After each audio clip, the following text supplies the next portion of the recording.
ගැඹුරු තෙලෙහි බදින ලද ආහාර වර්තමානයේ නොවිට බොහෝ ජනප්‍රිය වී තිබෙනවා. බොහෝ දෙනෙක් එක්වරක් බදීමටගත් තෙල්වල ඉතිරි කොටස නැවත වරක් භාවිතා කිරීමට පුරුදු වෙලා ඉන්නවා. හොඳයි. ඒ ගැන තමයි මේ වීඩියෝව තුලින් අද අපි සාකච්ඡා කිරීමට බලාපොරොත්තු වෙන්නේ. මොනවද මේ පිසින තෙල් වර්ග? ශාක තෙල් විදියට පොල් තෙල්, පාම් තෙල්, සූර්යකාන්ත තෙල්, කැනෝලා තෙල් වගේ තෙල් වර්ගත්, ශාකමය හෝ සත්වමය බටර් වර්ගත් ස්වභාවික පිසින තෙල් විදියට භාවිතා කරන්න පුළුවන්. නමුත් ගැඹුරු තෙලේ බදින්න නම් වැඩිපුරම අපි ගන්නේ ශාකමය තෙල් වර්ග.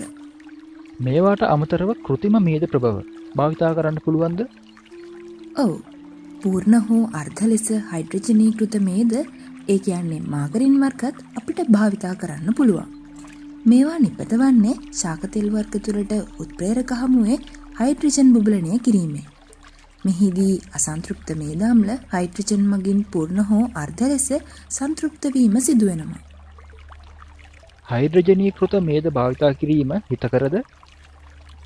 ඔක්සිජන් පීඩනය වැඩි පරිසරයත් අධික ජරක්‍රියාකාරීත්වයත් ඉහළ උෂ්ණත්වවලදී අසන්තෘප්ත මේද ලිපොක්සිජනේෂන් ක්‍රියාවලියට භාජනය වීමත් සලකා හයිඩ්‍රජනීකරණය සිදු කරනවා. ඒ වුණත් මේ හයිඩ්‍රජනීකරණයේදී සෑදෙන අතුරු පළවන ට්‍රාන්ස්මේද අම්ල නිසා හෘද රෝග අවදාන්ම වගේ සෞඛ්‍ය ගැටලු නම් ඇති වෙන්න පුළුවන්. පොල් තෙල් වලට වඩා සූර්යකාන්ත තෙල්, කැනෝලා තෙල් වගේ එළවලු තෙල් වර්ග ජනප්‍රිය වෙන්න හේතුව මොකක්ද? එළවලු තෙල් වල තියෙන ඒක අසන්තෘප්ත සහ බහු අසන්තෘප්ත මේද අම්ල තමයි හේතුව. මේවායින් සෞඛ්‍යයට හිතකර බලපෑම් බොහොමයක් ඇති කරනවා. ඔමේගා 3, ඔමේගා 6 කාණ්ඩවලට අයත් අත්‍යවශ්‍ය මේද අම්ලත් එළවලු තෙල් වල අඩංගු වෙනවා. ඔමේගා 3 මේද අම්ල ගැන අපි මීට පෙර වීඩියෝවෙන් විස්තර කරලා තියෙනවා.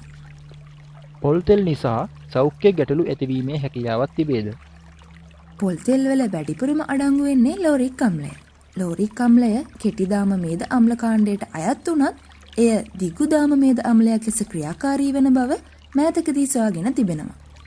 ඒ නිසා පොල් තෙල් නිර්දේශිත ප්‍රමාණය ඉක්මවා දෛනිකව දිගු කාලයක් භාවිතා කළොත් නම් සෞඛ්‍ය ගැටලු ඇති වෙන්න පුළුවන්. එකවරක් භාවිතා කළ තෙල් නැවත භාවිතා කිරීම අහිතකරද? ඔව්. බැදීමේදී තෙල් අධික උෂ්ණත්වයකට පත් වෙනවා. එහිදී තිබෙන සංඝටක විනාශ වී නව සංඝටක ඇතිවීමක් සිදු වෙනවා. මේ නව සංඝටක සමහරක් සෞඛ්‍යයට අහිතකර විදියට බලපෑම් ඇති කරන්න හේතු වෙනවා. හොඳයි. මේ වීඩියෝවෙන් අපි පිසින තෙල් ගැන වගේම පිසින තෙල් වල නැවත භාවිතය ගැනත් කරුණු කිහිපයක් ඔබට ඉදිරිපත් කළා. බදින ලද තෙල් වල ස්ථායීතාවයට බලපාන සාධක සහ ඒවායේ බලපෑම් පිළිබඳවත් අපි තවත් වීඩියෝවක් තුලින් සාකච්ඡා කරමු. එකතු වෙන්න අපගේ ඊළඟ වීඩියෝ සමග. ස්තුතියි.